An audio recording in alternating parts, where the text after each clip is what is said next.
na końcu będą oświadczenia. Witam. Cel podróży to Finkenwerder. Finkenwerder sobie wygooglajcie na mapie. Ale to jest związane trochę z tym, jak jestem ubrany. Pomimo to, że Hamburg dzisiaj nas rozpieszcza i jest całe 19 stopni, zapraszam na nową, krótką podróż, ale bardzo efektywną.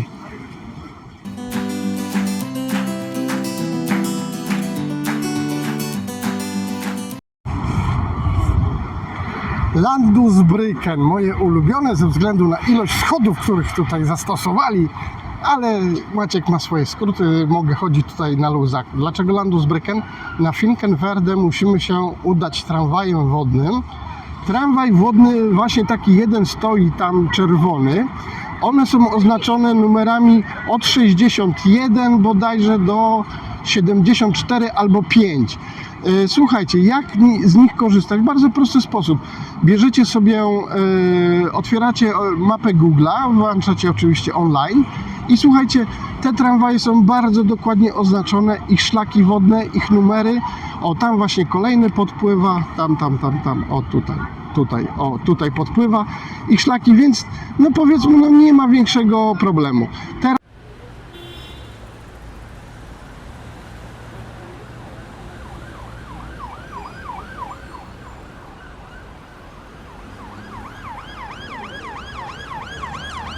nabrzeże numer 3, tam jest numerek, tam jest stara nalepka, teraz jest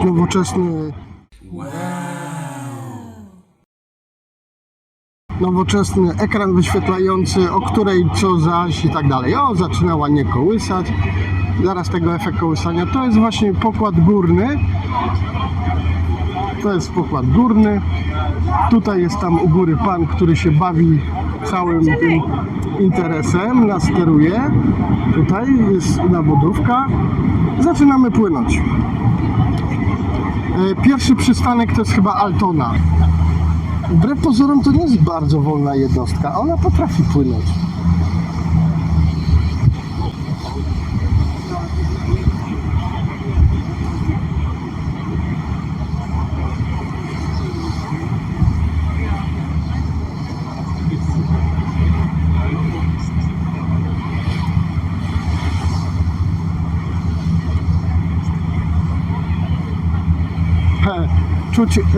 Czuć jak jednostka dostaje prądy boczne i prądy dosłownie nie to, że się kołysze do góry i na dół, tak jak statek powinien się tak statki się kołyszą, ale dostaje takich kopów dosłownie, ale to są właśnie te prądy tutaj, które w tej rzece na tej wysokości są tak pokręcone, że te jednostki muszą dużo dawać z siebie siły, żeby tutaj pływać normalnie. Zauważcie, że tutaj nie ma jakiegokolwiek nawet takiego małego ruchu turystycznego. O właśnie, to jest ten właśnie słynny hamburski Fischmarkt, który no wam podpowiem, że bardzo często, nawet może wsadzę teraz zdjęcie tego.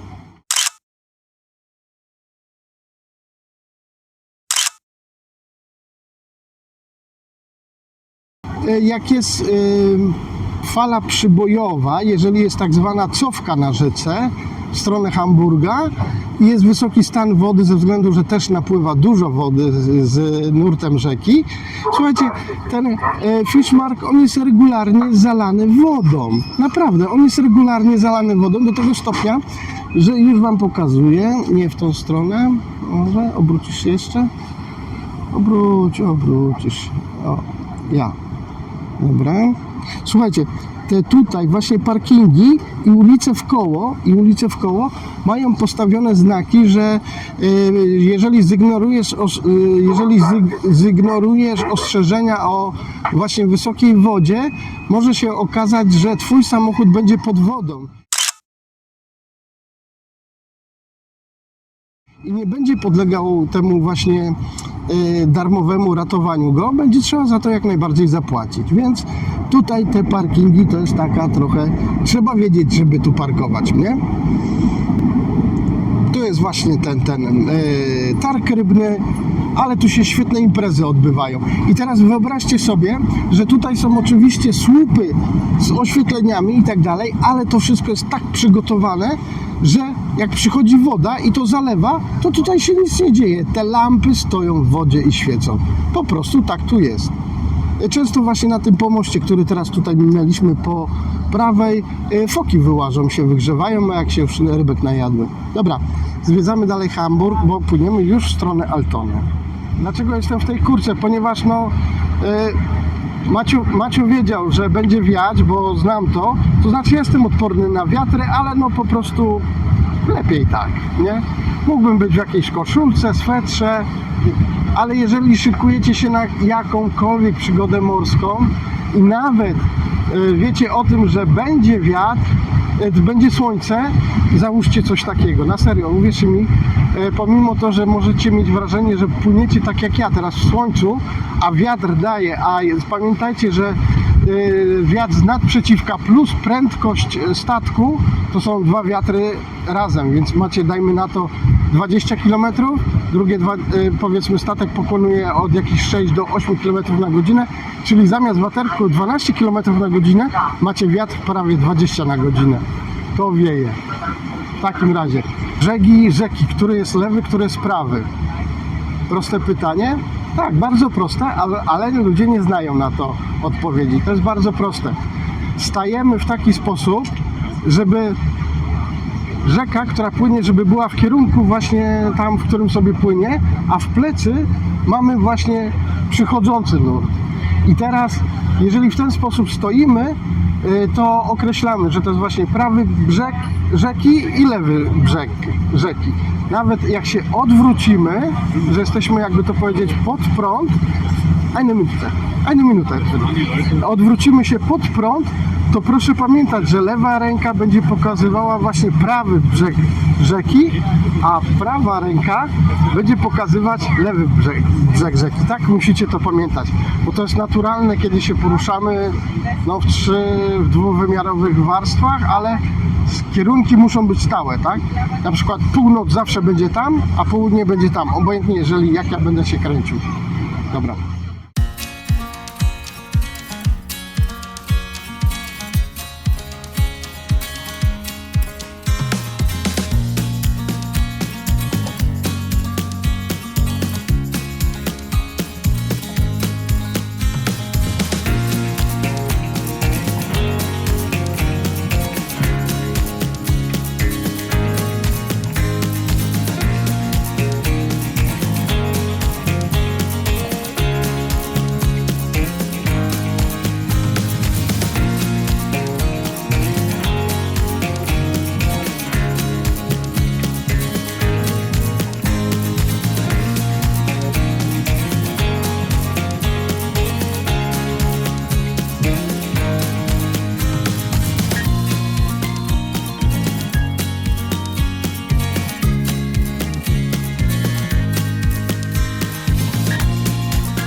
przystań właśnie Finkenwerder.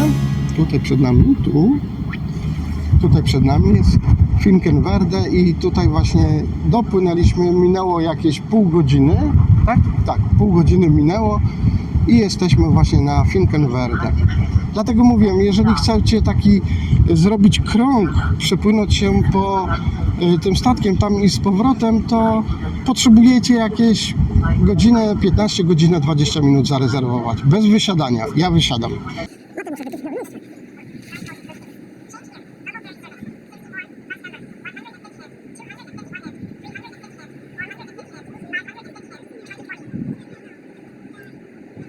System odliczenia zbliżenia do przystani. Śmieszna rzecz, ale okej, robiło.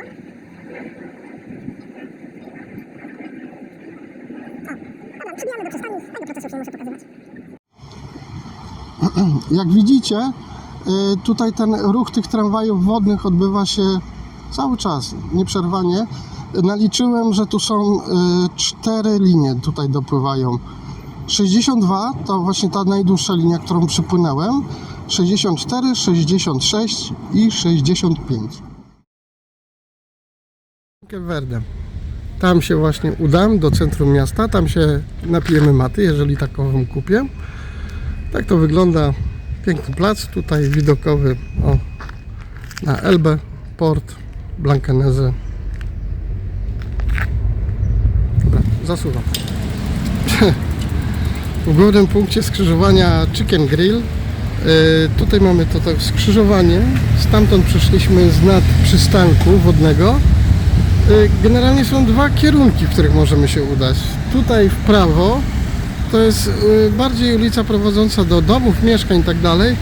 Tutaj jest taka ulica trochę kostkowana, brukowa, która pokazana jest na żółto, więc stanowi jakiś coś w rodzaju starówki. Idę zobaczyć.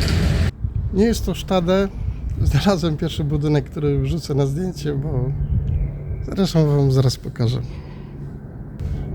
Wąskie uliczki, ale no budynki takie dość zwykłe. No nie jest to Stade. O, to jest ten budynek, jeden taki ciekawy.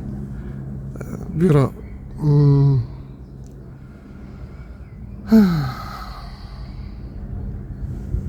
Biuro dla architektów, tak? Ale reszta to naprawdę no, nie urywa dupy.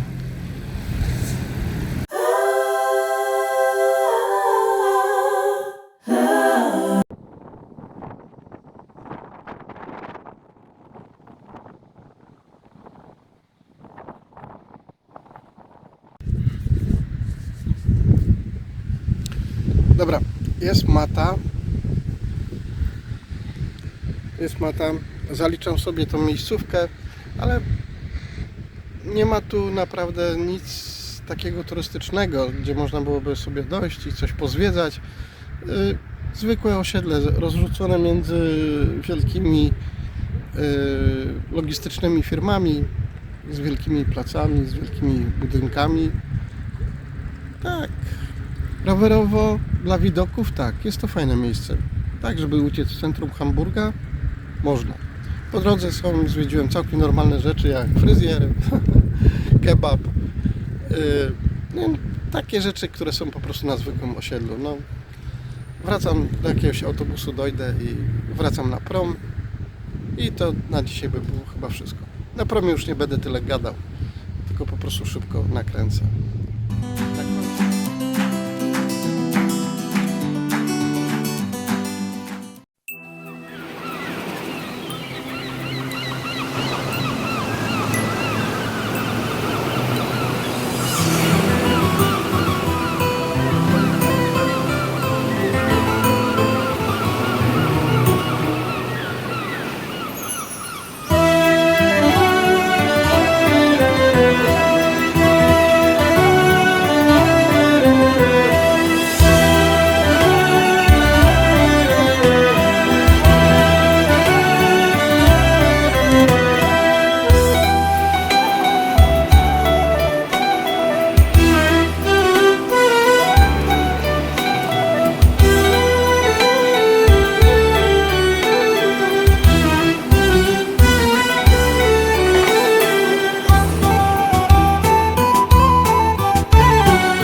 zgodnie z ustawą Europejskiego Parlamentu z dnia 25.02.2025 o prawie autorskim i prawach pokrewnych nagrywanie osoby w miejscu publicznym nie zawsze wymaga jej zgody. Na przykład, jeśli nagranie ma charakter dokumentalny lub służy ważnemu celowi społecznemu, wówczas filmowanie w miejscach publicznych jest uznawane za dozwolony użytek.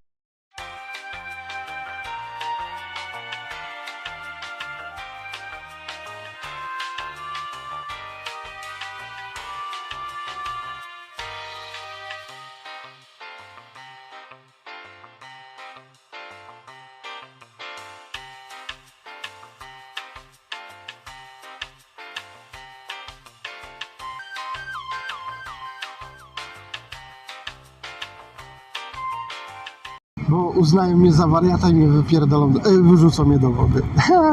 To by było dopiero. Krzywdy by mi nie zrobili, ja się obronię w wodzie, nawet w ubraniu, ale okej. Po co? I tak są zdenerwowani, bo kręcę, a wiadomo, już mam przygotowane te materiały, właśnie o kręceniu, że jeżeli komuś by to nagle odbiło i by kazał mi skasować materiał, nie ma mowy. Nawet nie będzie o tym dyskusji. Teraz będę mówił bardzo wolno, ponieważ chcę, aby translator to dokładnie przełożył. Napisy będą w praktycznie wszystkich cywilizowanych językach, więc nie mam tutaj oporu. To się nazywa zgoda na filmowanie i ludzie często chcą sobie wyegzekwować takie prawo, mówiąc, powinienem udzielić zgody na filmowanie. Tak. Jeżeli jesteś w miejscu prywatnym lub miejscem wyłączonym z przestrzeni publicznej. Jeżeli przebywasz w przestrzeni publicznej, nie ma czegoś takiego jak na udzielanie zgody na filmowanie. Nie mam po prostu o tym pojęcia, a jeżeli wasi prawnicy to bardzo dobrze znają, to zapraszam do internetu, do prawników, do sądu i to wam wytłumaczą właśnie, gdzie można i trzeba udzielać zgody na filmowanie, bo przestrzeń publiczna jest z tego wyłączona, zwłaszcza ta turystyczna. Bo jeżeli wy pojedziecie kiedyś na wycieczkę, to ja wam powiem, proszę nie filmować, albo proszę nie włączać tu kamery, ponieważ tak. Więc proszę pamiętać, w przestrzeni publicznej nie ma czegoś takiego jak udzielanie zgody na filmowanie. Mogę zacieniować, zaszarzyć postacie, albo je całkowicie wyciąć, ale to proszę powiedzieć. A tak, nie ma czegoś takiego jak zgoda na filmowanie. Get out.